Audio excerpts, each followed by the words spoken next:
Pessoal, hoje eu estou aqui com o Rafael Tamanini, CEO da Volix, profissional incrível, ele viveu uma carreira de executivo, liderou aí áreas importantes na Ambev, na Movida, como diretor estatutário, largou o mundo corporativo para empreender.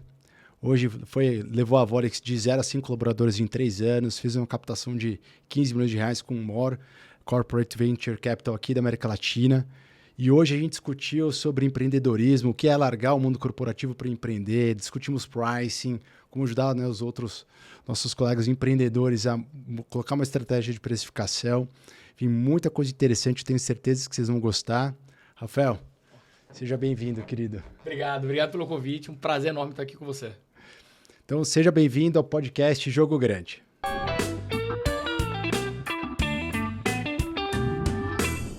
Rafael, conta para quem está aqui escutando a gente o que faz a Volix, o que você entrega, o que você gera de valor para as empresas. Bacana. Primeiro, um prazer estar aqui com você.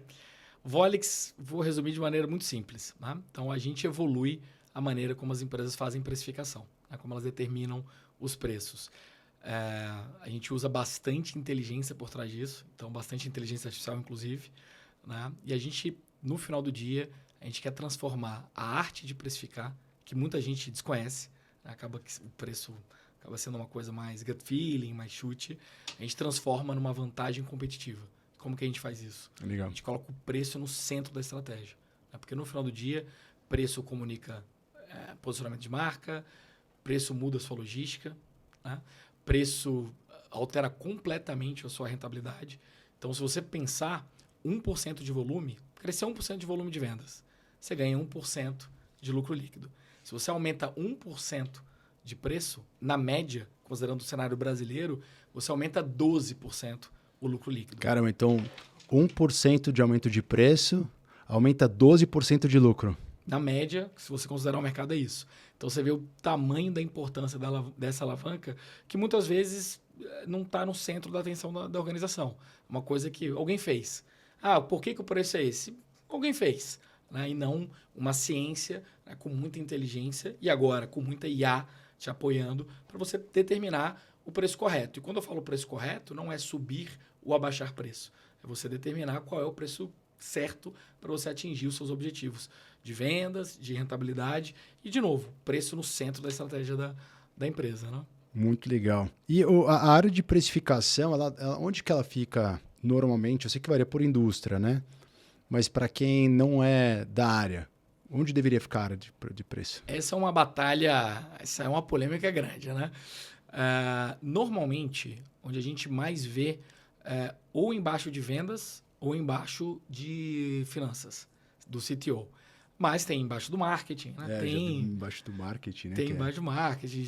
Eu já vi embaixo de procurement, então, assim, da área de suprimentos.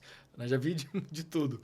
Aonde deveria estar, se você quer ter o pricing no seu ponto máximo de maturidade, deveria estar conectado diretamente com o CEO. Né? Só que isso é uma jornada. Você tem muito espaço para evoluir, para chegar nesse ponto. Se a sua empresa é menor, aí sim você deveria. Normalmente, vendas e finanças é um bom lugar de estar. Mas é empresa a empresa, caso a caso, não é como marketing, não é como outras disciplinas ali, que já estão bem determinadas. Né? Preço é um mistério. Acho que depende muito do setor, do perfil do executivo, né, cara? Personograma. Como o preço é pouco amadurecido, se você pegar marketing, olha como o marketing evoluiu nos últimos 60 anos. Olha vendas.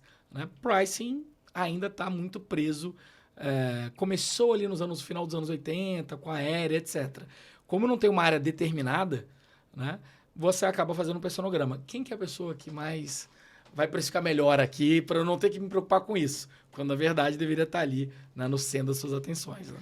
Então, maravilha, cara. Agora que a gente entendeu um pouco do que a Volix faz, você veio, né, do mundo corporativo. Para empreender, o que é melhor, saber fazer ou saber mandar? Então, minha realidade é uma realidade bootstrapped, né? Ou seja, você põe recursos próprios para você fazer iniciar a sua jornada de empreendedorismo. Nesse caso, não diria, a gente fala muito aqui dos tetos invisíveis, são os tetos visíveis. Alguém tem que fazer. Então, bootstrap, eu afirmo com tranquilidade, é saber fazer. Principalmente no início. Você não sabe fazer, você não vai ter Você não tem dinheiro para contratar, né? Você não tem muito por onde você correr. Ao passo que sua empresa vai aumentando, você vai ganhar. Aí, lógico que a parte de saber liderar, ela vai se tornando fundamental e o saber fazer vai ficando ali de escanteio. Mas, principalmente para o início, o saber fazer, sem dúvida nenhuma, né? Então, você só não sai do campo da ideia. Cara, se começar do zero, eu concordo muito contigo. O saber fazer, ele é muito importante, né, cara? Não tem jeito. Senão... Você é vendedor, executor, emite nota fiscal. Tudo. Você faz um pouco de tudo. E por isso que eu acho que muita gente, às vezes, tem a ideia de empreender e acaba não começando. Tem uma parte que é o risco, a oportunidade. Mas tem um outro lado que, para mim, é uma premissa. Se você vai começar do zero, por exemplo, você tem que saber... Não é saber fazer com maestria tudo, porque ninguém vai saber. Mas, no mínimo, não se importar de fazer absolutamente tudo. Eu tenho que entender da regra tributária, eu tenho que emitir nota, eu tenho que programar, se for um caso de tecnologia. No meu caso, né, como eu comecei... Saber vender, né? Saber vender. Ninguém melhor que você para vender sua própria empresa. Eu acho que essa é a primeira premissa, né, Rafa? Primeiro. Cara, saber vender. Se não vender, não tem projeto, não precisa emitir nota. Então, exato. Saber vender é a primeira. Eu acho que se você quer começar a empreender, a primeira pergunta é, eu sei e eu gosto de vender? Sim, Né? sim. Sim. Acho que esse é um... E uma saída, você fala, pô, mas eu não sei vender, né? Não tenho esse recurso todo para sair contratando todo mundo no começo, que é a grande realidade. E como que eu resolvo esse ponto, por exemplo? Sócio. Então, alguém que está com você nessa jornada tem que saber vender. Se não souber vender, não tem o resto. Não faz sentido. Então... Boa, cara. E nessa trajetória que você resolveu empreender, como é que foi essa decisão de, puta, eu vou abandonar, né? Eu vou sair dessa gigante Ambev, vou sair da Movida. Você já tinha um cargo de liderança. Como é que foi sair dessa empresa e empreender? Duríssimo. Então, essa decisão, se alguém falou que é fácil, eu vou duvidar bastante. É uma decisão para quem já está na trajetória de alguns anos, né? No meu caso, mais que uma década aí, e seu custo de oportunidade aumenta muito, né? Então, você já está num ambiente que você gera muito valor, você gera muito resultado e você é melhor remunerado por isso. Então, foi uma decisão dura. No meu caso, foi o divertido. Eu sempre quis empreender, desde muito cedo, e a minha família é uma família mais avessa. Minha família é totalmente ao contrário da minha cabeça. Primeiro, que meus pais são jornalistas e eu ficava sempre apaixonado por matemática, né? Então, eu ficava lá com os gráficos. Meu pai falava, será que é meu filho? Né? Não é possível. Eu odeio isso e você gosta. Eu sempre quis empreender desde muito cedo e eles, não, você tem que ter uma carreira. Então, lógico, né? Que você vai acabando trilhando várias coisas que você não trilharia se fosse só a sua cabeça. Mas foi interessante que no momento que eu... Então, decisão dura. E eu racionalizando a decisão, que é o que a gente tenta fazer para tomar a decisão, comunicando e conversando com a minha família, todo mundo falou, cara, vai empreender. Você sempre quis fazer isso, você está no momento... quando eu vi que meus pais, minha esposa, todo mundo estava concordando comigo, eu falei, olha, se eu não empreender agora, porque não... Mas você largou Ambev e Movida nos cargos de liderança no auge da sua carreira para empreender. Então... Cara, que coragem. E assim, como é que foi esse dia? Eu tenho muita curiosidade até para contar pro nosso público, né? Cara, Sim. Você estava no auge da carreira. Sim. Como é que foi esse dia de, puta, vou empreender? Não, então, foi até um negócio interessante, porque eu estava num momento muito bacana na Movida. E vinha, né, de anos ali muito interessantes com a Movida. E eu tinha uma fidelidade muito grande, uma fidelidade muito grande ao meu chefe na época, que hoje é o CEO da Casa Bahia, que é o Renato Franklin. E eu gostava muito dele. Então, eu estava num ambiente que eu estava feliz. Adoro, amo o meu chefe, né? Sempre vai ser meu chefe. Mas bateu aquele negócio, olha, eu tinha uma ideia, o que eu fiz? Eu falei, eu vou, já que eu tô com essa na cabeça, eu vou desenvolver a ideia. Então, eu fiz a marca, paguei uma agência para me ajudar a construir o nome, a fazer toda a parte de posicionamento de marca, tangibilizar a minha ideia, escrever tudo. E com aquele negócio todo pronto, aí eu pedi para eles simularem como que seria o escritório, né? Como que eu faria. Você foi materializando na sua cabeça o que era Que a era virada isso? de ter uma empresa do dia para a noite, né? Exatamente. Aí eu fui materializando, fui tangibilizando. Isso pode até ajudar quem tá ali, Não, né, puta nesse exercício, ponto. boa ideia. E agora com o IAR, né, você consegue até, de repente, fazer o que eu tive que pagar para tudo isso, né? Até você fazer por você mesmo. Então, fui materializando aquela ideia, já tinha um tempo. E eu falei, olha, se eu sair num momento ruim, que não tem problema nenhum, mas eu vou ficar na dúvida se eu fui empreender porque eu estava infeliz Boa. ou se eu fui empreender porque eu realmente queria empreender. Eu tenho que sair num momento bom. E o momento bom a gente trabalha para mantê-lo. Então, agora ou daqui a um ano, eu já começo a só postergar e daqui a pouco não executar minha ideia. Então, eu já tinha conversado com minha esposa várias vezes e ela falou assim, olha, vai, empreende. Vai que eu tô com você. Aí eu falei, tá bom. Então, agora já tomei a decisão. E aí depois foi a construção da saída, né? Você falou 2 vezes, e eu acho que isso é muito importante. Você teve a sua família e a sua esposa te apoiando. Importante. Eu acho que se você não tivesse esse apoio, você empreenderia? Talvez não. E se eu empreendesse, o começo seria muito mais nebuloso. Porque minha filha tinha acabado de nascer, tinha acabado de passar o Covid. Querendo ou não, eu tinha uma remuneração. Até porque, como você está como diretor estatutário, você também é remunerado pelo risco de ser diretor estatutário. Que ninguém lembra da parte do risco. Exato, é muito legal falar. Então, depois até a gente aborda isso, se você exato. quiser. Então, eu te imagino chegar num dia ruim, você vai ter vários, né, ainda mais no começo. Aí você olha assim, sua filha, sua esposa, fala, putz, tá fazendo besteira. E aí você começa a questionar, talvez a minha chance de sucesso caísse muito. Né? Que já empreender, a chance de sucesso já não é muito alta.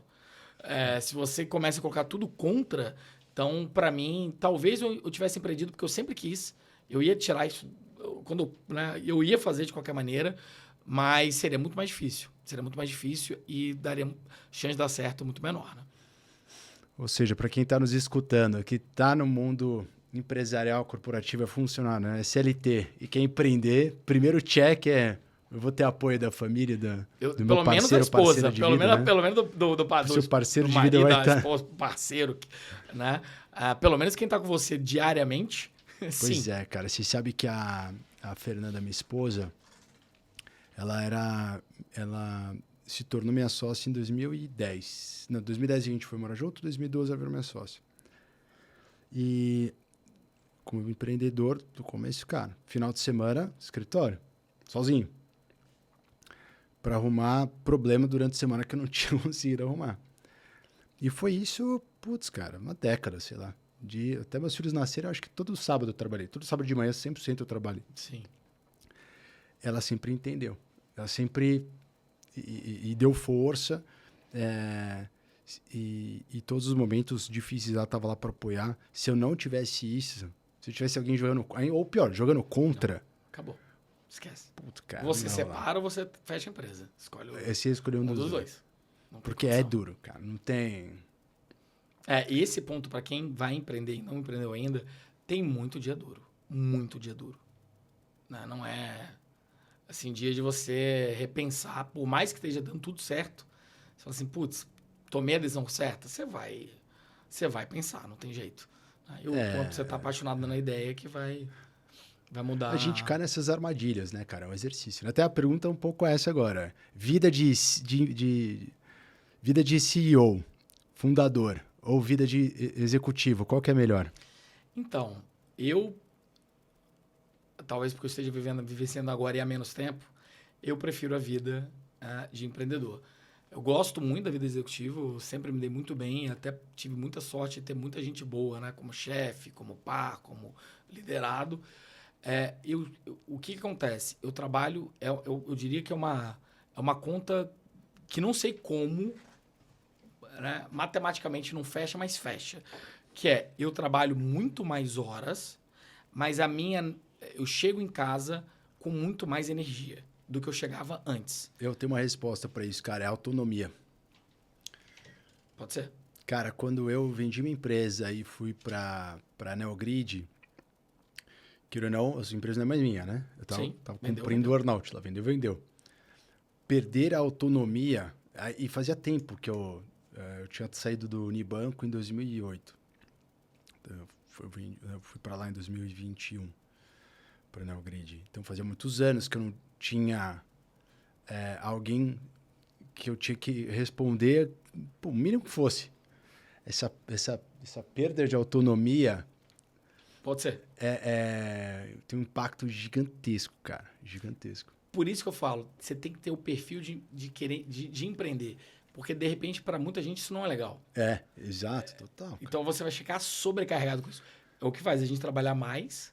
Autonomia eu gostei. Eu não tinha parado ainda para racionalizar, mas autonomia com certeza é um dos fatores. Como é que você consegue trabalhar muito mais e ter mais energia para curtir mais sua família? Então, é isso. Então... Minha esposa está estudando psicologia. Um dos maiores motivos de burnout é a limitação de autonomia no mundo corporativo. Sim. Então, por isso que eu te dei essa resposta com convicção. Com convicção, que ela mostrou uns estudos para mim, eu não sabia também. Sim. E acho que tem a limitação, quando você é empreendedor, é você. Quando você está numa estrutura, a limitação é aonde a estrutura vai deixar você chegar. É isso aí. O que a gente chamava de no company. A parte da companhia que fala, não, isso é arriscado, não pode fazer isso. Não, você tem que pegar uma aprovação, não sei o quê. Não. Você começa a se irritar com aquilo, né? Exato, cara. Acho que acho que esses são atributos ali que faz empreender ser mais leve do que, às vezes, ter um cargo de alta liderança, né? Isso é legal, e eu vou reforçar isso, porque muita gente fala, ai meu Deus, e eu sabia disso, falou, olha, eu vou preparado para trabalhar o dobro. E olha que Ambev e Movida não são lugares que trabalham pouco. Exato. Falei, vou preparar o Você dobro. veio de lugares que porra. São reconhecidos aí por serem de trabalhar. Mas quando eu falo isso, às vezes eu acho que às vezes eu falo, mas será que eu vou dar conta? Até porque, né? O ponto é esse, essa é a parte boa do empreendedorismo. Você trabalha o dobro, mas te custa talvez a metade. Você chega com mais salário energia. emocional, né? Talvez. Eu digo assim, eu chego em casa, antes era, eu preciso de me recompensar. Agora chego em casa, eu quero ver minha filha. Não que eu não queria isso, mas você fica com muito mais energia. É impressionante. Esse é um negócio que... Por isso que eu vou falar, sua pergunta. Prefere o quê? Hoje eu prefiro a vida de empreender. Não que, voltei a trabalhar... meu lugar, meu habitat natural, né? Se você for pensar no histórico, mas eu curto um pouco mais. Curto mais a página. Eu também, assim, a minha vida como no mundo corporativo, tem uma parte que eu sinto falta, que não tem com quem dividir. É verdade. Porque você é CEO sozinho, tá todo mundo olhando pra você. E aí, cara, o que você vai fazer? Por que você tem um puta time sênior? Sim. Mas no final a palavra é sua. E se der merda, é você que tomou a decisão errada. Sim. Você não vai falar, todo mundo te olhando, né? Não, foi a gente que tomou essa decisão. Cara, assuma as consequências das suas decisões, né? Sim. Mesmo no corporativo, você é CEO, você tem um conselho que obviamente vai te responsabilizar pelas decisões e tal, mas você divide mais. Sim. SEO já é solitário por natureza. Exato. Do empreender é mais solitário ainda. É mais solitário ainda. Então, acho que... Então, dividir com outros colegas, assim, eu acho que isso era uma coisa que eu gostava muito, que hoje eu sinto um pouco de falta, assim, apesar de ter sócios e tal, mas é diferente. Quem tá ali com você no dia a dia é diferente. É diferente. Aí, falando um pouco de Ambev, o que você viveu na Ambev que você não quer trazer para sua empresa? Eu acho que do que a gente conversou aqui, que você já matou um pouco da charada, Ambev é uma empresa gigantesca. Tá? E com esse gigantismo todo, você precisa ser grande. Esse no company, apesar da Ambev sempre querer ser uma empresa pequena, agir como uma empresa pequena, ele é inerente ao negócio. Você não vai mais... Por exemplo, eu assinava um documento, 2 advogados assinavam juntos. Né? Você tinha lá, enfim, que fazer todo um convencimento de alguma coisa para poder aprovar. Então, o que eu evito o máximo, e às vezes eu brinco, foi, olha, a Ambev, por mais que ela lute contra isso, ela pode se dar o luxo de ser uma empresa grande, né? E com processos grandes. A governança que ela precisa ter pelo tem jeito, por mais que lute contra, não tem jeito. E isso me incomodava muito, ainda mais no final do meu período na Ambev. É o que eu evito, falo, olha, gente, não dá. Então, você tomou adesão, o que você está esperando para tomar adesão? Você tem todos os dados? Se você não tem todos os dados, busca logo os dados para tomar adesão e toma decisão. Vamos ser ágil aqui, não vamos ficar... Ah, mas isso pode dar pode ter uma probabilidade. Tudo bem, a probabilidade vai existir, mas e a possibilidade? De fato, alguma coisa que tem chance real, concreta de acontecer? Então, toma outro caminho. Então, eu tento o tempo todo e assim, mesmo... Quem me acompanha, principalmente a alta liderança da Volix, veio de grandes empresas. Então, fica tentado, às vezes... Por um modelo de trabalho... eu falo, não, esquece, toma adesão agora. Agora, envolve todo mundo, não cria silo, envolve todo mundo, já toma adesão agora, já explica o porquê, vambora. Então, esse é um negócio que eu fico lutando muito e que me incomodava bastante, por mais que eu entenda os motivos, me incomodava bastante na Ambev. Então, esse é um negócio que eu fico vigiando e... isso... Quando a gente virar trilhões, tudo bem, mas até lá, todo mundo aqui... acho que essa complexidade, ela tem que vir conforme a demanda por governança, né, cara? Tem um artigo acadêmico muito legal que eu fiz todo mundo lá ler. Né? Não fiz no bom sentido. Que chama Effectuation e Causation. Então, no começo, é muito mais você agir por efeito. Então, o que aconteceu, caiu água, limpa, acabou, foi efeito. Depois que vai ficando maior, é o causation. E aí, muita gente, muito empreendedor, ele acaba saindo do negócio quando precisa de muito causation. Que você já não pode, sei lá, Stone, um puta caso de sucesso. No começo era, vambora. Depois você começa a olhar qual é a causa, por que eu vou fazer isso, etc. Então, esse artigo acadêmico virou um livro, super conhecido aí no mundo da administração, me ajudou muito a explicar para a turma. Gente, a gente está no effectuation. Não adianta, vou vir com PDCA, com... Calma, eu tô falando pra gente, né? Não pensar de maneira estruturada para os nossos clientes, mas pra gente, bora mais rápido, tem que ver e agir. Eu acho que isso muito executivo perde, cara. Se distancia do cliente, do dia a dia, muito, muito normal, né? Sim. Acontecer. Acho que isso é um problema no mundo corporativão. E, cara, o que você aprendeu lá na Movida? Você participou do processo do turnaround da Movida. Explica para o nosso público o que é o turnaround, o que muda no modelo de gestão, porque acho que isso é super importante, esse conceito e esse aprendizado que você pode trazer. Bacana. Acho que assim, Movida, só um ponto, né, fazendo contraponto, uma coisa que me conectou muito bem na carreira e que a Movida, ela é, para mim, uma das melhores empresas disso no Brasil, assim, é o foco absoluto no cliente. Antes de falar um pouquinho do turnaround, mas assim, esse negócio de focar no cliente me ajudou muito depois na parte de empreendedorismo. Porque é o que você acabou de falar. Você vive o seu cliente. Você respira o seu cliente. Numa empresa maior, talvez você não tenha nem condição disso. Mas a Movida, impressionantemente, mesmo crescendo e cresceu muito, a obsessão pelo cliente é absurda. No começo eu nem entendia, porque a Ambev ainda estava colocando isso para dentro. Agora, né, com isso mais nos 10 pontos da cultura da Ambev não tinha cliente. Foi ter cliente na aquisição da Budweiser. Que um ponto da cultura é o cliente agora, né? Mas não tinha. E esse choque que eu tomei na Movida foi muito positivo, né? Eu acho que é um aprendizado gigante da Movida. Em relação ao turnaround, quando eu cheguei na Movida em 2018, a Movida... Então, o que é um processo de turnaround? Você quer fazer uma virada de jogo. Você quer pegar um cenário que não está positivo e tornar naquele cenário, né? Num cenário que seja vantajoso. Mas agora reverter um cenário negativo financeiro. Perfeito. Né? A Movida, exatamente o que você acabou de falar, quando eu cheguei em 2018, por que a Movida por que eu fui da Ambev para a Movida? Qual era o convite? Construir área de precificação. Né? Já tinha uma área de precificação, mas ainda precisava de muitas evoluções.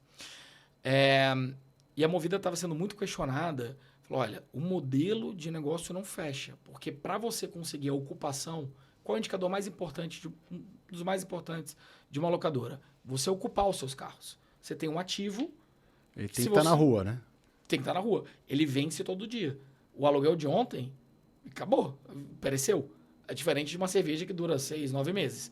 Então, é muito nervoso essa questão da precificação em locadora como em aérea. O voo está vazio, o voo foi embora. Aquela cadeira não será mais vendida naquele voo, né? Para aquele dia. Então, tinha um questionário dos investidores, tinha muito os investidores questionando muito, né, muitas perguntas em relação à sustentabilidade de fato do negócio, que só conseguia ocupação menor do que os outros com menos preço. Então, no começo até eu fui muito falar com o investidor, mostrar o que a gente estava trazendo de Revenue Growth Management, ou precificação, ou Yield Management, né, tem vários nomes para a mesma coisa. Eu fui até falando com o investidor. E aí, esse processo, e foi interessante, a primeira semana, a Ambev ela tem uma maturidade de pricing bem elevada. Ainda mais quando eu estava lá, tá mais ainda, imagino agora. Quando eu fui promovido, eu brincava, que era no mesmo prédio, falou, olha, gente, tá tão terra arrasada aqui isso aqui que eu vou descer o elevador e vou pedir minha vaga de volta. Tava muito imatura a área de precificação da Movida. E é aquilo, não adianta você sair mudando tudo do dia para noite. Você tem que entender primeiro o que está acontecendo, aprender muito do negócio, ter muita humildade. Ah, mas tem essa técnica que a Ambev faz. Nunca falei isso. Gente, tá, entendi como vocês fazem. Como que a gente vai para o próximo cenário? E aí você começa, imagina, eu falava de machine learning em 2018. Eu parecia o... Era disco voador, né? Você, sei um pouco da tua história, você entende bem essa dor. Não, precificação é com algoritmo. E eu era muito cobrado. Não, vai deixar um algoritmo tomar decisão, tem que ser o ser humano. Como assim? Falando, é uma mistura. Porque até hoje eu acredito nisso, né? Esse é o módulo mais híbrido. Mas, então, foi sendo construído. O que é bacana em preço? E por isso que preço é tão legal. Um trimestre depois, a Movida ela já foi para a liderança de qual o indicador. Você multiplica qual é o seu preço médio pela sua ocupação. Porque não adianta ter um preço médio alto e 1% de ocupação. Esse indicador, a Movida foi de último para primeiro. E aí teve de tudo. Então, a primeira coisa que você ligava no call center da Movida é: você tem um cartão Master ou Visa? Então eu te dou 15% de desconto. Eu falei, desconto é uma coisa que você tem que dar e tangibilizar para o seu cliente. Não é, né? 10% de desconto no aplicativo. Aí eu fiz uma pesquisa para saber o quanto que o consumidor sabia que ele estava ganhando 10% de desconto. Impressionantemente, ninguém sabia que recebia um desconto de 10% no aplicativo. E aí é metade da receita do negócio. Imagina. Então, não é sobre aumentar ou diminuir preço, né? Porque muitas vezes, carro premium, por exemplo, era mais redução de preço do que aumento. Mas é desperdício, né? Então, foi se consertando esses desperdícios e rapidamente o negócio deu muito certo. E aí, eu fiquei na Movida quase 5 anos, 3 como na frente dessa parte de precificação. Mas teve que mudar o posicionamento da Movida? Teve uma comunicação diferente para o cliente ou era a mesma empresa, sua execução? Isso é muito legal. A Movida tinha uma marca muito bacana, super reconhecida. É uma empresa que trouxe, foi a primeira a colocar carros de outras cores, assim, porque tinha muito na indústria, carro prata, tal. Movida que trouxe Mercedes, carros premiums para alugar. Então a Movida ela veio numa pegada muito inovadora e tinha uma marca muito querida. E pelo esse foco absoluto em cliente, era uma marca querida. Então, o preço, ele estava gerando um problema que a empresa... Não condizia com o posicionamento, né? Não, era um posicionamento diferente por ineficiências e por dificuldade de você colocar o preço. Por isso que eu falei do centro da estratégia. Eu sou uma marca mais premium, eu tenho que ter uma precificação um pouco mais premium. Até para sustentar. Como que eu vou comprar carro colorido? Porque prata é muito mais simples. Se você só compra um tipo de carro, etc., você começa a gerar mix, você gera esforços, né? Então, você precisava fazer essa conexão. E a empresa estava ali no risco, de repente, até de ter problemas naquela época, né? E porque o preço estava totalmente incoerente. E aí foi por isso que foi até 3 meses. Se eu estou numa empresa que o posicionamento dela de marca está sofrendo, você não resolve o problema de pricing em 3 meses. Você vai fazer alguma coisa e você vai gerar uma turbulência em vez de trazer resultado. Então foi rápido de conseguir fazer esses avanços, colocar o preço no mesmo pace do posicionamento, né? E garantir que a empresa continuasse o ciclo de crescimento. Os 3 anos que eu toquei a área de pricing, aquele time conseguiu manter a Movida com o melhor preço versus ocupação da indústria. E era o último sempre. Então... Consciência, né? Consciência. Acho que tem vários aprendizados aqui que servem para todos os empresários que estão escutando a gente, né, cara? Acho que o primeiro é a conexão de posicionamento e preço, ela não é clara para a grande maioria dos empresários, né? Porque posicionamento ele fica ali na área de marketing, tem um gerente de marketing que é operacional, que contrata agência, mas posicionamento, ele, se não entra na execução, ele é um grande problema. Não, problemaço. E o que acontece, se você não colocar o preço tanto para baixo ou para cima, tá? Se você tem Sim, uma... não, exato. Não tem... Se você não conecta o preço no seu posicionamento... Não é caro barato, é a percepção que o cliente está em cima do que você está falando para ele que você é, né? Perfeito. E se você não encaixa, o que acontece? Você gera um problema. Você vai ou desposicionar a sua marca para o teu preço, que é o que pode acontecer com mais facilidade, ou você vai atrapalhar o que você está tentando comunicar. Assim, Ou seja, ela tinha feito o mais difícil, que era posicionar, criar uma marca com identidade, com o consumidor, só que a execução do preço, ela estava disforme se, putz, será que eu estou comunicando esse posicionamento? Não tinha essa reflexão, né? perfeito. E de assim, onde? sabe que é por isso que eu acho que a área de marketing, ela tem que fazer um pouco da intermediação também da precificação. Total. Assim, esse ponto, marketing, até uma das disciplinas de marketing é pricing, né? Então, mas ela entra com essa parte, mas e por que nesse caso você tinha esse descasamento? Sim, tinha esse papel de marketing de falar, olha, nosso posicionamento, pô, você consegue, né, melhorar a tua precificação, não precisa estar tão rasgado assim. Só que tem uma parte que é extra marketing, que é, se você pega todos os carros, vou dar um exemplo aqui para ficar simples. Se eu pego todos os carros de uma locadora e coloco em uma loja em São Paulo, por exemplo, o seu preço tem que ser R$1. Você vai ficar desesperado para alugar. Então, tem a inteligência de pricing, que é, eu vou distribuir os carros de maneira que eu consiga ocupar melhor e eu não fique desesperado, né? Então, por que naquele momento a gente não, né, eles ali não estavam conseguindo posicionar também? Tinha o ponto de marketing. Olha, gente, tem isso aqui, só que tinha um outro problema de modelos matemáticos para poder fazer alocação. Por canal, por região, por loja. Esse é outro desafio também, né? De fazer um preço por canal de venda, né? Ou por mix de produto, né, cara? Total. É que carro você fala um só, né? Mas quando você vai para Ambev... Não, mas carro, você pode vender, você tem que ter um preço para pessoa física, outro preço para pessoa jurídica, outro preço para Uber ou motorista de aplicativo. Você tem vários canais também e várias cotação internacional, quando a locação vem lá de fora. Tem, assim, quando você vai olhar, você tem 32 mil variáveis para serem, né, modeladas e devidamente precificadas. Muito bom, cara.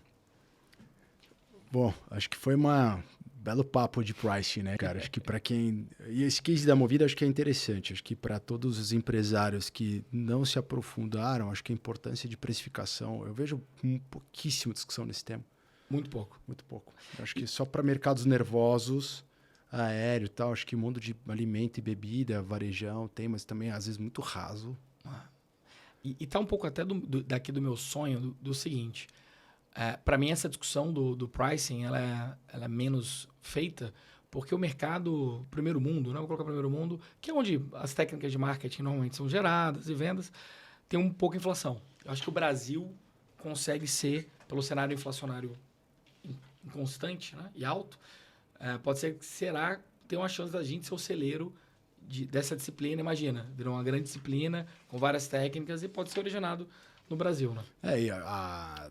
Até acho que para fechar esse assunto, mas a reforma tributária vai provocar isso. Opa! Quem não está olhando isso, tá... Eu não vou me alongar não, mas assim, o impacto é gigantesco, gigantesco. Ainda mais em fluxo de caixa, não só... É isso que eu ia te falar, cara, assim, a reforma tributária, ela vem para tirar valor do mercado. Essa é a minha percepção. Você concorda? Eu concordo, só que assim, eu acho que é um podcast só para isso, mas eu vou mais na sua linha. Né? Das contas que eu fiz, tomara que isso assim, a gente sabe que a probabilidade de reverter para a população é mínima, né? Mas é uma preocupação que eu tenho, cara, que como brasileiro, assim, quanto que a gente vai extrair de valor do mercado, de valor real, de poder de consumo, né? Enfim, vai ser já está sendo, né? Já está sendo, né? E voltando um pouco agora voltando para o Rafael, saindo da vida de executivo para empreendedor, cara, qual foi o maior medo seu? Você estava nesse processo da Movida, você teve um sucesso incrível. O que te gerou de mais medo nesse processo de vou sair? Eu tinha muito receio em relação a... talvez acho que uma resposta que talvez ninguém tenha falado ou tenha tido esse problema. Mas como eu estava empreendendo numa coisa que eu estava fazendo, correlata ao que eu estava fazendo, eu tinha muito medo com a qualidade da entrega. E como o início, normalmente você vai vender para quem você conhece, isso tirava minha noite. E assim, foi bom porque eu trabalhei muito, até às vezes não fazia sentido a quantidade de horas porque eu tinha sido, né, porque pro trabalho que tinha sido contratado, eu tinha muito medo de queimar o nome mesmo. Eu falei, putz, me vendeu, eu confiei e não recebi em troca. E esse negócio me tirava muito sempre me tira, de novo, uma coisa que a gente sempre tem que ficar atento e garantir que tudo corre, né? Mas no começo, principalmente, que eu não tinha tudo que eu precisava, que é o meio que estava de atacante, goleiro tal, foi uma coisa que me tirava o sono. Você é uma operação crítica, né, cara? Errou o preço, você pode... Imagina. Então, assim, e imagina a decepção da pessoa que está ali com você há vários anos, confia em você e tal. Então, assim, isso tirava minha noite. Graças a Deus, todos os meus networks no início estão comigo até hoje. Então, se fiz algo errado, foi superado. Mas isso e foi bom, porque logo me colocou na mesmo... Por isso que eu falei que a Movida, para mim, foi muito importante a questão do cliente. E como eu já estava com isso na minha cabeça lá, e isso se intensificou porque eram pessoas que confiavam em mim, a gente ficou muito com esse negócio do... A cultura da Volix é isso. Eu sei que se o cliente estiver insatisfeito, não interessa, vai ter margem negativa, eu vou resolver. E eu quero isso mesmo. Eu não quero... né? E até mesmo questão de startup, quando você faz investimento, etc. Você pode perder clientes, churn é algo comum, é melhor você errar e já mudar logo. E eu entendo, mas... Pois também sempre... Quando eu escutei a primeira vez, não, mas é normal ter 1% de churn, mas quando você põe isso numa empresa que fatura alto, assim, cara, eu não ia ficar, não consigo ficar conformado e satisfeito que é um pouco contra a Venture Capital, por exemplo. Eu falo, cara, erra logo, pede que você já muda logo, pivota e tal. É um pouco contra o conceito de um lado de empreendedorismo que é o Venture Capital, né? Mas eu não consigo, cara. Isso me tira a noite. Cara, é complexo esse modelo mental. E nessa linha, cara, empreender é para quem não aguenta mais o chefe ou para quem tem uma obsessão para fazer algo incrível? Então, com certeza é a segunda opção. E até para quem? Eu não quero mais meu chefe, não quero mais prestar conta, eu quero liberdade e tal, que é diferente de autonomia. A notícia que eu trago, ela não vai ser feliz, não vai ser legal para você. Seu chefe, ele com certeza é bem mais legal que seu chefe cliente. Ser chefe, você pode ser CEO, o conselho é seu chefe. Você pode ser o conselho, o acionista de fato é teu chefe. Se você é o dono de tudo, o cliente é teu chefe. Então, você tem sempre alguém que você está respondendo, independentemente. E, como é que você vai explicar para o seu cliente? Olha, eu estou um pouco cansado. Me deu uma vontade de ficar dormindo até mais tarde. Pô, me dá essa folga. O seu chefe, se ele é mais parceiro, fala assim, cara, hoje eu não tô me sentindo bem. Não, tira aí. Minha filha tá doente. Essa semana vai ser punk. Vai ser, me dá aí. Você vai, o seu cliente vai falar assim, meu amigo, você vai se quiser. Eu quero a minha entrega no dia X. Então, com certeza, é quando você tem uma ideia muito bacana. Esse negócio do dinheiro também, aí eu imagino para você que já passou por um ciclo de realização. O dinheiro não me toca, assim, não é algo que me motiva. Acho que motivação pelo dinheiro ela é muito rápida e o primeiro perrengue ela vai embora. Tem que ser, eu tenho realmente um propósito, eu quero fazer um negócio muito bacana, né? Eu quero fazer um negócio transformacional, quero juntar um monte de gente boa para fazer isso acontecer. E eu entendo que a minha rotina vai ser ainda mais puxada e mesmo assim eu vou sair daqui mais realizado. Tem que estar com a energia lá em cima, cara. O dia todo, todos os dias. Não tem... Ah, eu estou triste hoje. Não esquece. Porque para empreender, cara, assim, isso eu vivi e você viveu também. A energia da empresa é a sua.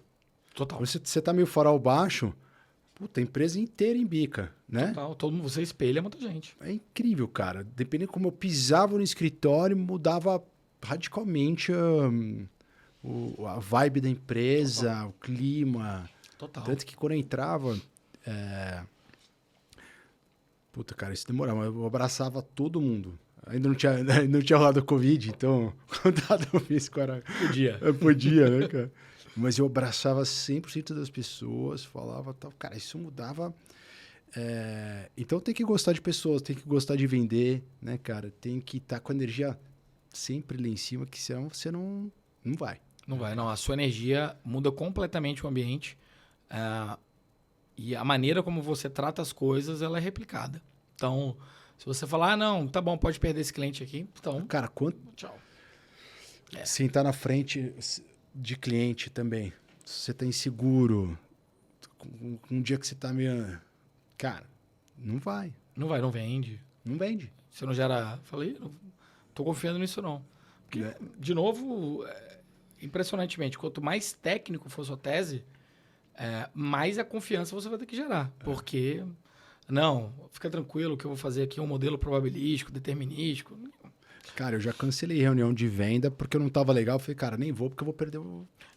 Essa é uma boa... Eu odeio remarcar a agenda com o cliente. Mas se eu não tô, que nem você, estamos conectados. Cara. Se eu não vou lá para brilhar, Exato, eu prefiro cara. não estar. E é melhor. Esse é o aprendizado, cara, que eu fiz a duras penas. Não insista. Sim.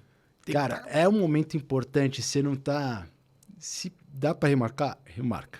Total. Ou toma um balde de café, dá uns 2 tapas na cara. Liga pra sua mãe pra ela te elogiar.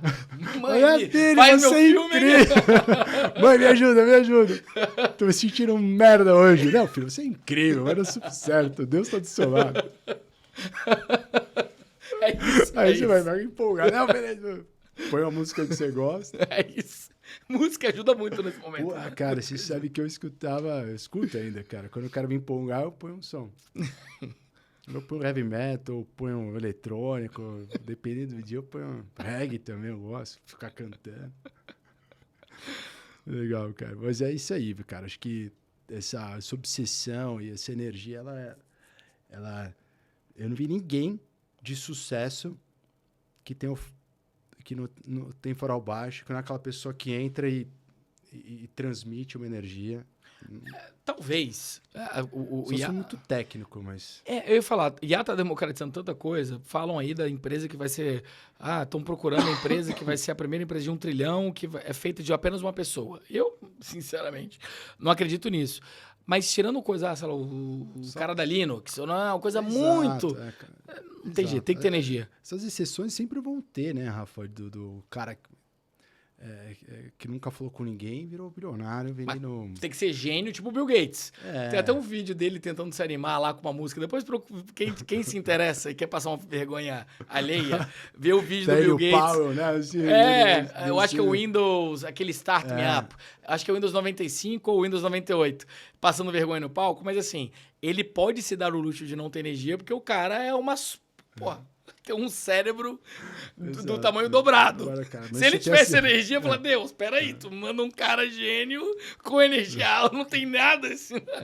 Mas tirando ele, a gente, né? Tem que ter muita energia. Tem que contagiar as pessoas, né, cara? Ser magnético, né, cara? É isso. Cara, tem uma parte da jornada sua como empreendedor que é legal compartilhar. Você levantou 15 milhões de reais, né? Com o maior fundo de Corporate Venture Capital da América Latina. Cara, me conta o que tem de ruim levantar 15 milhões de reais, né, quando você está empreendendo. Bacana. Essa é uma questão, eu acho que você tem uma ideia bacana. É legal o bootstrap, né, colocar o dinheiro do próprio recurso e tal, mas eu me arrependo de não levantar antes, né? Então... A dificuldade que me dava era, mas eu tô crescendo tão rápido e tá dando certo, por que eu vou agora? Porque ganhar um chefe, né? Você ganha um chefe, você põe mais governança na empresa, que normalmente vai te deixar um pouco mais lento, natural. Você tem que evitar, né? Mas vai acontecer. Você tem que convencer muita gente da tua ideia. Para mim, a pior parte foi... E depois o bom quando a gente acredita nas nossas coisas, normalmente dá certo e você se dá bem no final. Então, quando você vai falar com o investidor, dependendo do investidor que você está falando, existe um padrão a ser seguido. Então, você está aqui no podcast, você tem que ter luz, tem que ter um lugar legal, um ambiente bacana. Esse padrão, ele também existe para a empresa. A empresa tem que ser isso, tem essas características. Só que a minha tese não era uma tese padrão. Eu acreditava, e acredito, numa tese em que eu não sou um SaaS puro. Né? Eu acredito muito que a gente é uma empresa de software com serviços. Só que isso, para o outro lado, que está mais... Eu estou procurando SaaS. Então, primeiro, a dificuldade que... Primeiro, vou colocar gente para dentro, mesmo crescendo? Legal. Segunda dificuldade, eu vou encaixar minha tese em algo mais vendável? Eu não topei. Eu falei, não vou seguir o que eu acredito, porque depois o cara vai me cobrar. Não, mas peraí, você falou que você era um SaaS puro. Por que você está com essa linha de negócio? Perfeito. Acho que até para traduzir quem que não é do nosso universo de tecnologia, né? SaaS é Software as a Service e ele tem um modelo de receita recorrente. E aí tem até o triple, double, que cresce 3 vezes no primeiro ano, 3 vezes no segundo, depois 2 vezes, depois 2 vezes, aí faz o exit e o fundo rentabiliza aí tudo que foi investido nos que não fizeram esse processo, né?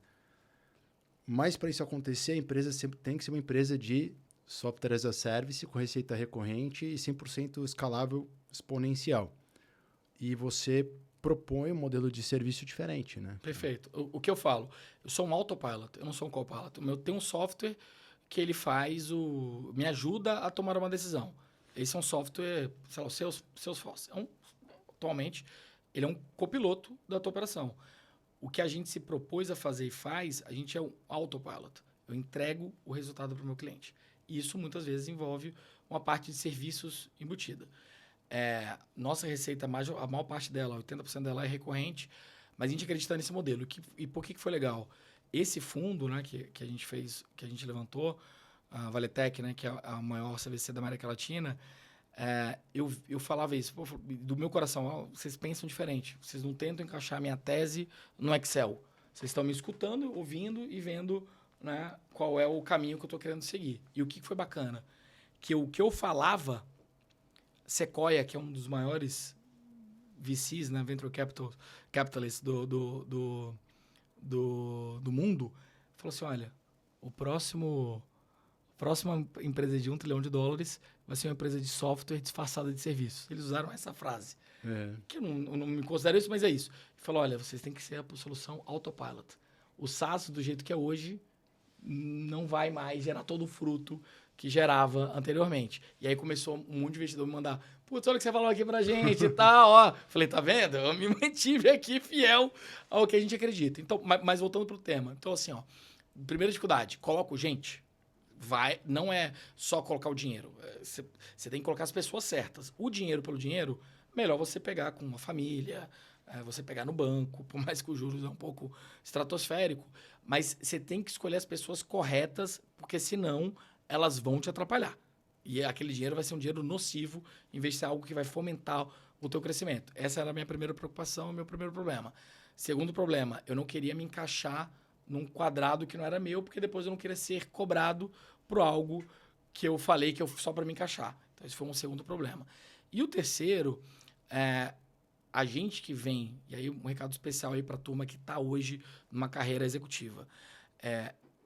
O que eu deveria ter feito desde o início é aprendido mais rápido desse mundo de VCs, de investidor, de empreendedorismo. A gente vem achando que é simples de aprender, mas tem muita coisa, tem muita nuance que você deveria aprender logo, né, até para acelerar a tua operação. Então, eu vou dar um exemplo. Primeiro, eu sei o que é um VC, eu entendo exatamente o que é uma startup, de fato, não só a primeira frase. Eu entendo o triple, double. Se alguém fala comigo, triple, double, eu entendo o que é isso. ou não entendo o que é isso. Eu entendo que o modelo deles, se for no caso VC, é um modelo que é risco.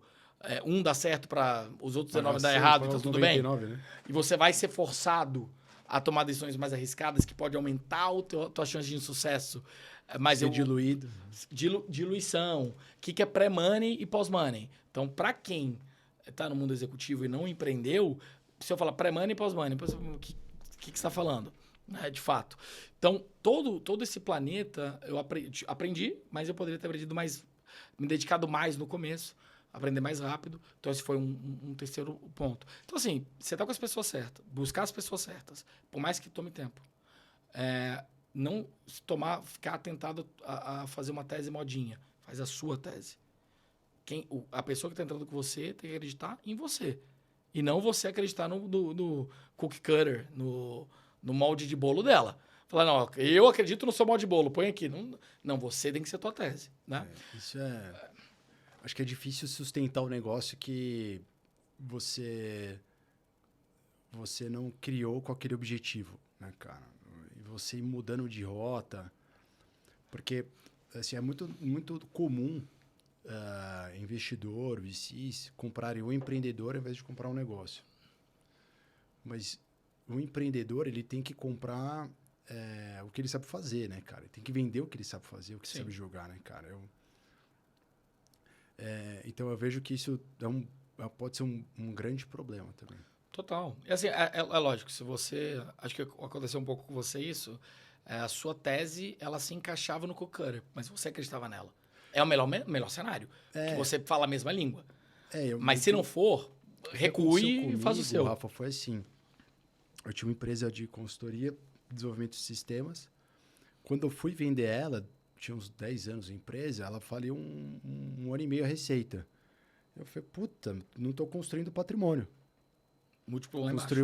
Construir um emprego que todo mês eu tenho que vender para sustentar 30 e poucos colaboradores, e mês que eu não vendo, caixa dá aquela afundada. Desesperador, né, cara? E aí eu fui estudar modelos de negócio de empresas para vender. Na época, a gente pegou empresas os software systems que eu fazia para as grandes empresas.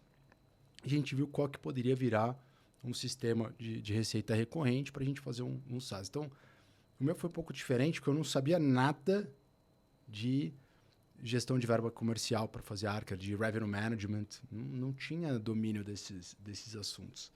Mas eu sabia que era uma demanda do mercado, porque a PepsiCo comprou de mim. Quando eu fui ver, não tinha concorrente, era Cantor no Brasil, mas muito cara, ciclo de implantação muito longo, ou seja, tinha um espaço para crescer.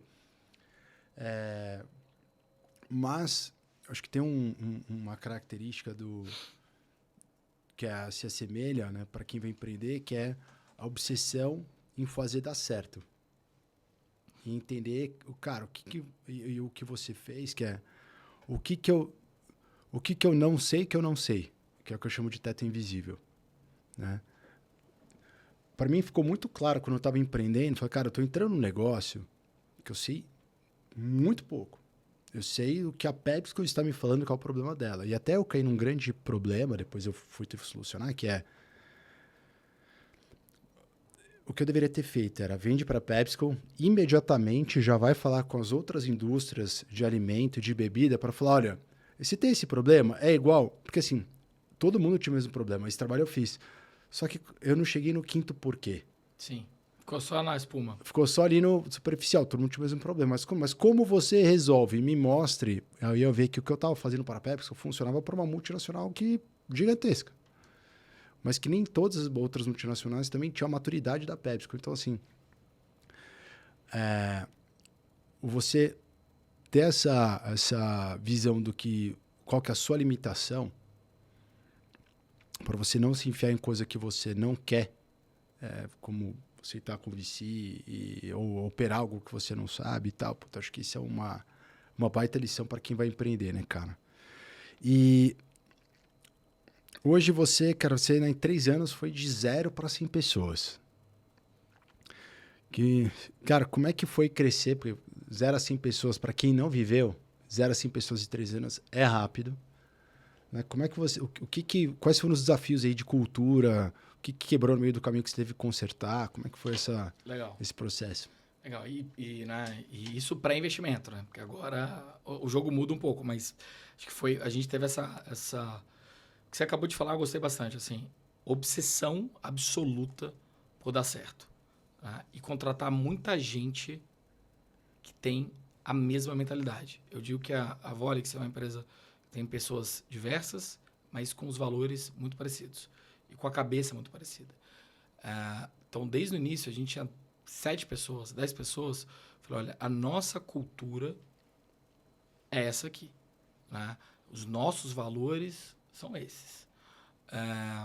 E isso foi muito importante. E eu falava com todo mundo. Falei, olha, gente, esse ano vai entrar mais gente nova do que gente que está aqui na Volix. Se a gente não tiver a cultura muito forte, o nosso pensamento, e aí quanto mais no começo, aquilo que você falou, quem está na frente do negócio é mais importante ainda. Porque você que vai transmitir essa energia, esses valores, essa pegada. E, lógico, quanto mais gente, a sua importância ela vai diminuindo um pouco, porque você tem outros líderes que têm a mesma pegada e eles conseguem replicar. Mas eu falava, olha, vai entrar mais gente nova do que gente atual. Então, vamos colocar aqui, a gente é isso que a gente acredita. Por exemplo, uma coisa que a gente, desde o início, a gente preza demais. A gente só faz o que a gente acredita. Chegou um projeto que a gente acha que não tem como a gente fazer dar certo, ou a gente não acredita no projeto, fala, olha, eu não sei, mas tem essa outra empresa que eu acho que tem esse caminho aqui para você. Então, esse é um valor, por exemplo. Falei, se a gente não ficar falando isso o tempo todo, vai daqui a pouco ter mais gente que, não, mas tem que fazer, porque é mais receita e tal. Então, e aí eu fui, a gente com muita energia, muita pegada, e escrevendo na pedra o que a gente é, né? E apresentando para todo mundo novo. Mas você tinha as rituais semanais, quinzenais, mensais com o time sobre cultura? Como é que você fez isso? Então, ou foi muito mais natural que isso? Mais natural, muito viver pelo exemplo, colocar na parede, viver pelo exemplo, e toda oportunidade que o time estava junto, assim, eu não tinha não tenho, né, nenhum rito recorrente sobre cultura, mas toda vez que o time se junta, por exemplo, olha, fechamos investimento, vamos falar todo mundo e tal. O final, gente, lembrando, tem investimento, mas a nossa cultura é essa aqui. Então, com essa perspectiva, e aí tem um negócio, o que eu sempre falo, se tem alguém que é muito bom, mas não divide os nossos valores, ele não é muito bom pra gente. Tá? Então, você, mas tô aqui trabalhando dobrado, porque ainda não chegou a pessoa tal, falei, contrata certo. Porque senão a pessoa vai ficar 6 meses aqui, você vai ter o trabalho dobrado. Então, não ficar no amarelo. Contratar errado custa muito caro, né? Não. E às vezes o contratar errado é cultura. Não é a capacidade técnica, né? Então, foi nessa pegada, continua sendo essa pegada. E, de novo, eu falo para todo mundo, gente, ano que vem vai ter mais gente nova do que gente atual. Então, é o ciclo infinito para manter a cultura. Ou você vira uma outra coisa. Voltando agora, mudando um pouco de assunto, indo para preço, cara. O empresário brasileiro está deixando dinheiro na mesa, chutando o preço? Demais. Você que está com essa experiência? Demais. Então, pega a sua empresa. Vou pegar aqui você que está empreendendo, empresário, vai empreender. Sua empresa tem um preço diferente por região, por canal. Você tem uma precificação diferente pensando no pricing power, o quanto que aquele seu produto específico, aquele seu serviço específico para aquele cliente tem, né? Qual a força de precificação, qual a força de marca.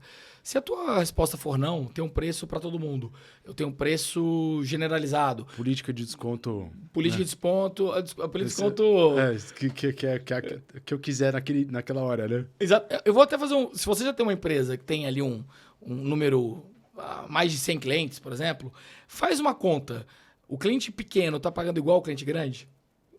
Então, você tem problema dos dois lados. Tanto grande você poderia diminuir um pouco para vender mais, quanto pequeno, natural, tem menos poder ali de negociação, até mesmo no mercado. Então, eu diria que as maiores empresas, todos os projetos que eu entrei como executivo, Ambev, Movida, mesmo sendo muito grande, tinha muita oportunidade de preço. Quanto menor a empresa, mais a oportunidade de preço. E o que é legal, ainda mais com a AI, você consegue ter muita solução para mudar o jogo e muda o jogo rapidamente e impacta, como a gente comentou, muito. Né? Mas preço, eu diria que hoje 95%, 90% das empresas elas estão no cost plus. O copo me custa 10, eu quero ganhar 20 de margem, markup aqui no caso, vou vender por 12. Esse é o modelo de pricing que eu mais encontro quando a gente começa os projetos. Você fala, putz, é isso? É. Não, mas esse copo e aquele, né, esse tablet, os dois têm 20% de margem? Pô, mas aqui você é líder, ali você está entrando no mercado. Você não deveria ter 5 ali, 30 aqui. Enfim, são as primeiras perguntas que você começa... não. Vou fazer um aumento de preço. Vou pegar a inflação, mas um pedaço é igual para todo mundo. Mas, pera, todas as regiões? Tudo igual? E é o que acontece. Tá? Na maior parte das empresas é assim. Então, não. A gente ainda está muito longe de um nível de maturidade médio. Ou seja, tem muito dinheiro na mesa só olhando o preço com mais técnica, né?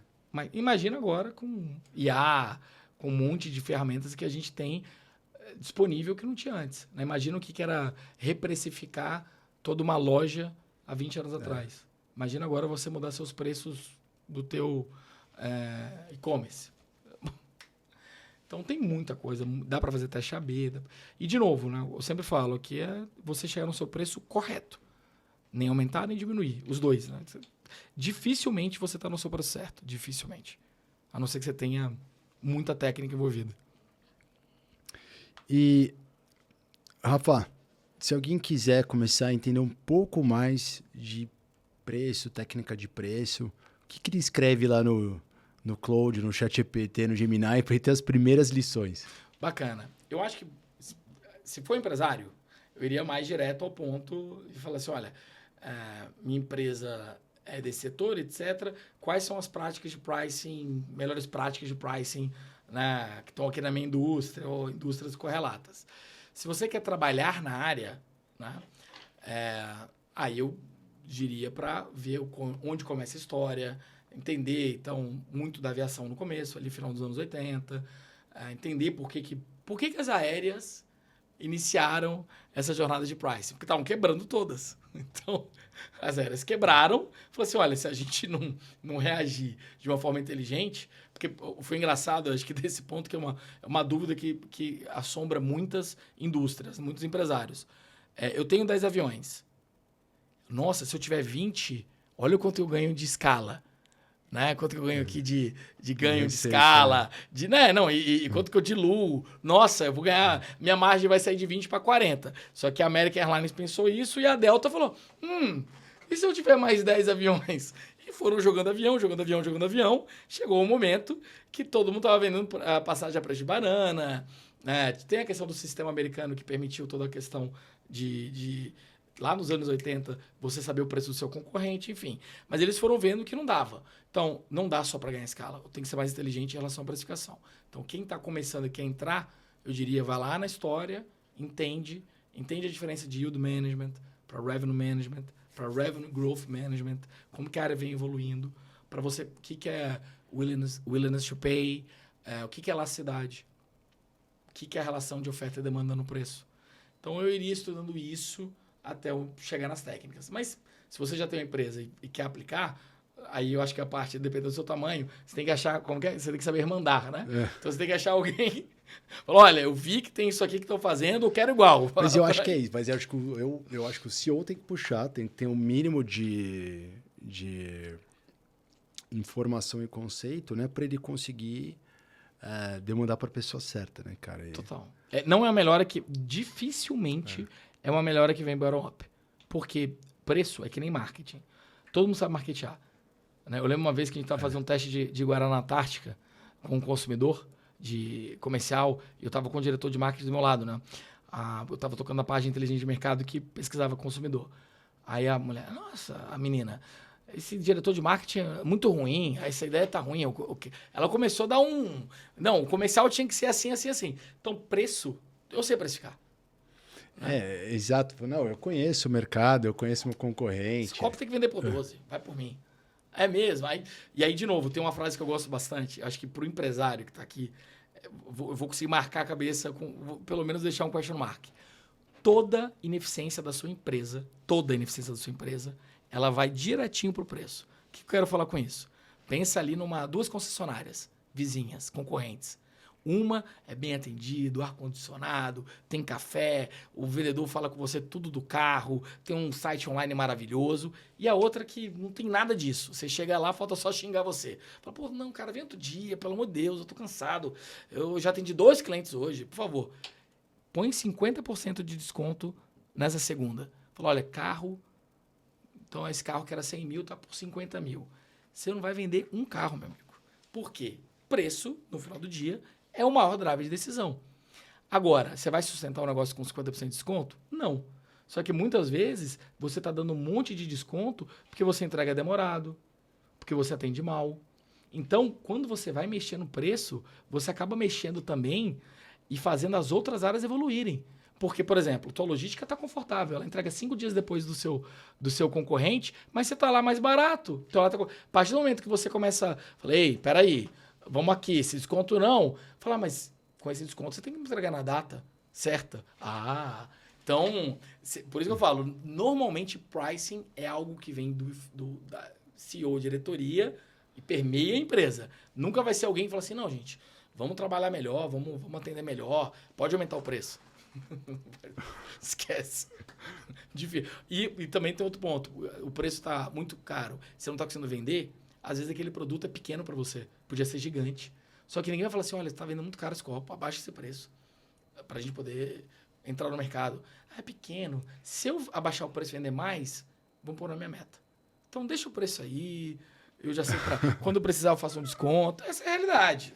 No final do dia, você tem de tudo. Você vai ter a pessoa que é extremamente aplicada, mas, enfim. Então, é algo que você tem que escolher muito bem quem vai tocar e promover essa agenda dentro da empresa, sabendo que você vai estressar a sua cadeia. E para fechar, a última pergunta, Rafa. Quem quiser fazer isso, como é que você sugere começar? Faz um piloto por produto, por região? Como é que começa para não quebrar o brinquedo, né? Porque acho que o maior medo numa iniciativa de revisão de preço cara, errar, né? Sim, sim. Como é que como é que seria esse passo de implantação para quem quiser usar a sua experiência? Bacana, legal. Sempre, preço é muito, como a gente falou, importante. Sempre testar essas técnicas pilotando, fazendo teste AB. Então, faz um produto, de repente, que você tem ali não é tão relevante, né? Ou seja, algo menor para você. Não tem problema fazer, enfim. Para testar primeiro se o racional está funcionando. Funciona. E, assim, é sempre importante entender um pouco o porquê você está fazendo, qual estratégia você está seguindo. Então, o que eu quero dizer com isso? A maneira como eu penso pricing está correta, né? Eu estou analisando as variáveis que realmente importam para o meu cliente, né? Eu estou olhando o mercado. Pricing, a não ser que você seja monopolista, né? Você está inserido no mercado. Eu estou entendendo o meu posicionamento. Então, assim, antes de sair aplicando qualquer técnica, tem que ter aquele pensamento inicial de o que eu deveria levar em consideração para precificar. Porque senão, como hoje está tudo muito fácil, você, vou aplicar essa técnica Y. Pô, mas aquela técnica Y não tinha nada a ver. Você está aplicando uma coisa aleatória, né? E, de novo, entrou besteira, saiu besteira. Então, eu pensaria primeiro o que realmente eu deveria levar em consideração na minha precificação para depois aplicar técnicas. Né? Boa. E para tu, tem a Volix aí também, quem quiser.